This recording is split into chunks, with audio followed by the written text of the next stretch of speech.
caso das Americanas não teve espaço maior na mídia por causa do dia 8, tem cara e cheiro de fraude. Tenho certeza que tem um potencial maior de estrago na economia. O que esperar no futuro? PS, traz a Sheila Magalhães no futuro. É uma boa sugestão. Sheila Magalhães. A diretora da Band News FM.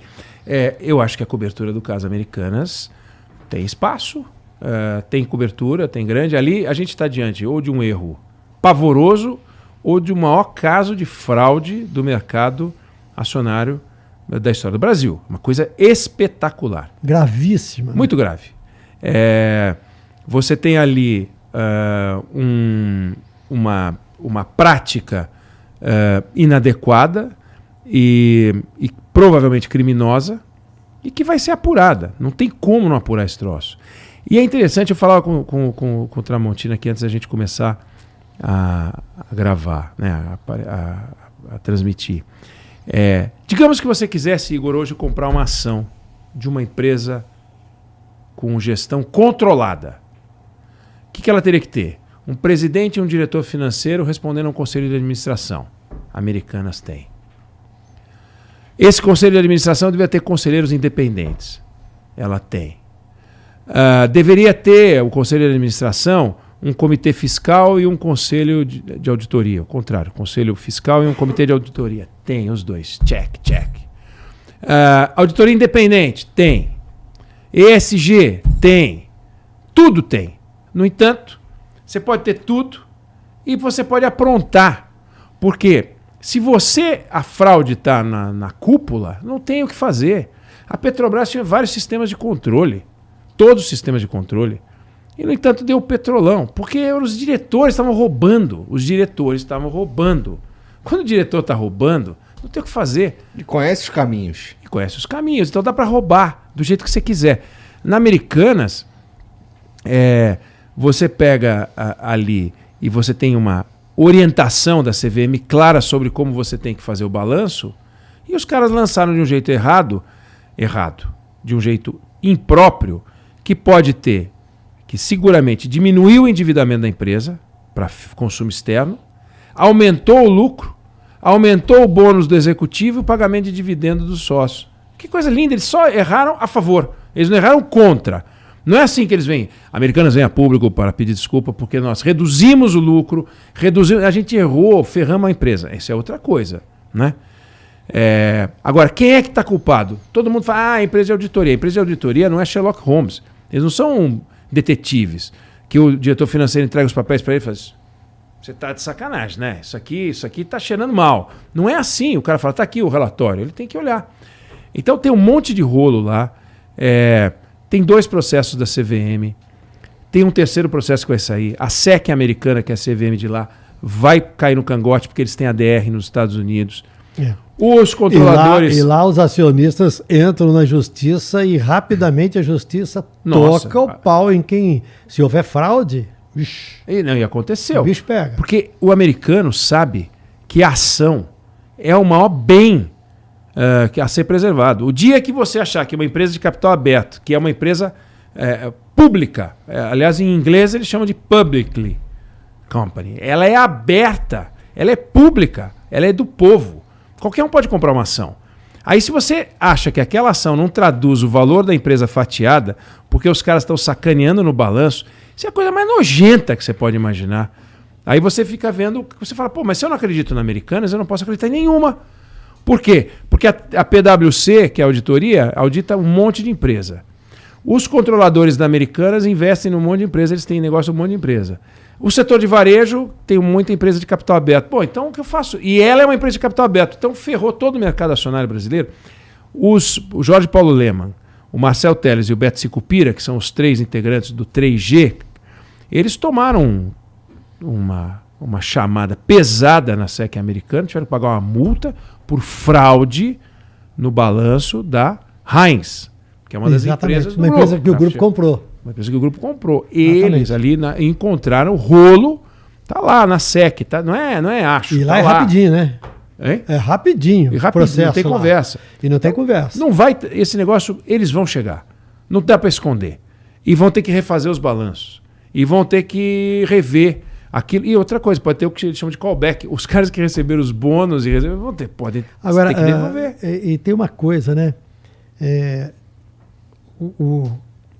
A pessoa que escreveu, né, falou assim, eu acho que está tendo uma cobertura, mas tem uma dificuldade muito grande, por exemplo, em televisão e em alguns lugares você tratar deste assunto é difícil fazer, transmitir essas informações que a gente está passando e todo mundo consegue compreender. Porque é um assunto sofisticado, não é fácil, né? E a hora que você começa, a hora que você desce em detalhes, fica uma informação difícil para boa parte das pessoas. Então isso também limita um pouco o espaço de cobertura de uma parte da imprensa, porque não é mole não. Aliás, hoje eu vi um comentarista falando o seguinte, o mercado financeiro tinha medo dos vermelhos que eram significados que eram representados pelo governo petista. E agora estão com medo dos vermelhos mais capitalistas que existem, os três grandes investidores das americanas, né? E essa fraude, possível fraude, ela é realmente praticada no detalhe. É no detalhe a discussão. É uma coisa chata porque ela é no detalhe. Você, quando compra algo de um fornecedor, você não está fazendo a sua empresa crescer. Você está comprando porque você vendeu. Então você compra uma televisão porque você vai vender uma televisão. Isso não faz a empresa crescer. Você compra 2 televisões porque você vendeu 2 televisões. Você compra 3 televisões porque você vendeu 3 televisões. Você não está crescendo porque você está comprando. Você está crescendo porque você está vendendo, mas não porque você está comprando. Agora, quando você pega dinheiro no banco, aí sim, porque você vai abrir mais 10 lojas, 20 lojas. Então, o dinheiro do banco, que é a dívida bancária, é diferente da dívida do fornecedor. Essa daqui não gera crescimento, essa aqui gera. O endividamento que interessa para o mercado medir é dívida bancária sobre EBITDA. E a hora que esse endividamento é controlado, porque eu jogo como dívida do fornecedor, o que na verdade é dívida bancária, eu seguro meu endividamento e posso me endividar mais no banco.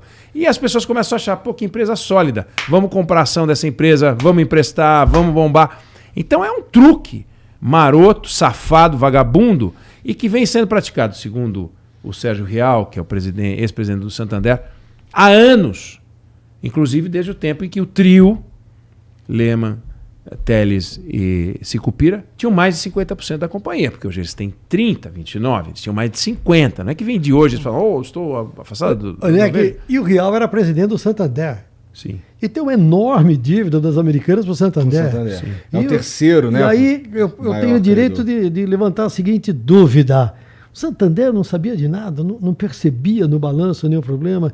Aí o Rial deixa a presidência do Santander, entra nas americanas e 11 dias depois fala assim, isso aqui não dá. Mas sabe de uma coisa? Então você percebe que tem um monte de dúvidas e fica difícil, porque ninguém sabe realmente o que aconteceu. Não tem como saber. E aí, para fazer a cobertura, você fica fazendo uma cobertura de dúvidas e não de afirmações e esclarecimentos. Aliás, torna tudo mais difícil. O que o Tramontina está falando é a cara do jornalismo econômico.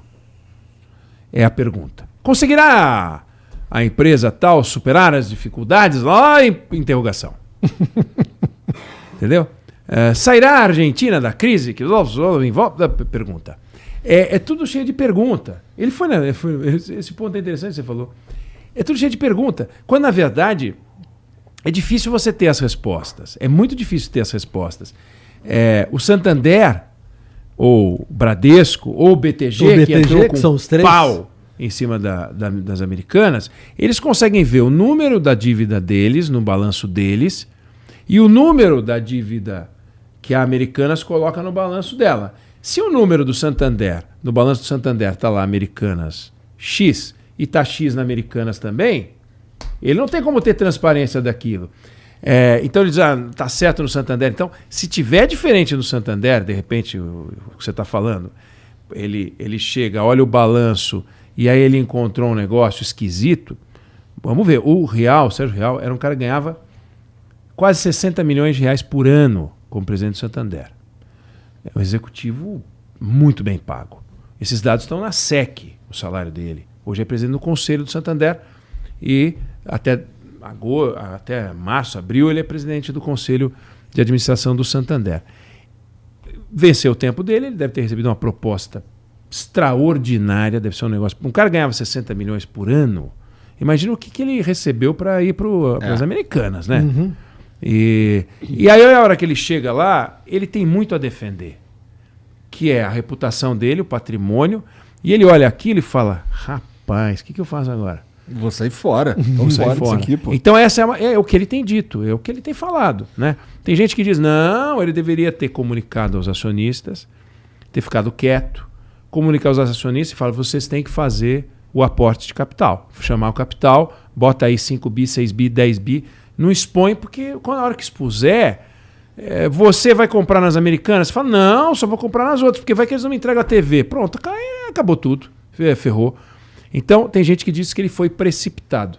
Eu não sei se existe o crime da precipitação, mas ele protegeu, porque a hora que você entra numa empresa dela, você vira estatutário, diretor estatutário. Diretor estatutário, você responde com os seus bens.